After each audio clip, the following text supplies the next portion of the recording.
আচ্ছা মামা, প্রকৃতির সাথে যে মিশতেছেন আপনি, প্রকৃতি তো ও আমাদেরকে অনেক কিছুই দেয়, অনেক কিছু শিখায়। আপনি কতটুকু উপভোগ করেন বা প্রকৃতির সাথে দুঃখ বা আবেগ সব কিছু মানে এর মধ্যে সম্পর্কিত আর কি, এসব বিষয় কিছু আপনি বললেন। উদ্দেশ্য হলো কি মামা, এই কথা তো আগেই বইলা ফেলাইছে।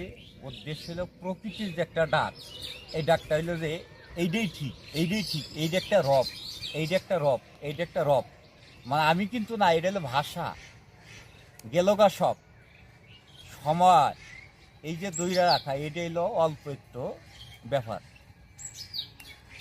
এই যে প্রকৃতি কিভাবে ডাকতেছে, আমি যদি কিছুক্ষণ জিরাই তাহলে মানুষের দেখবো যে হয় ডাকটা আমাদেরও আসতেছে,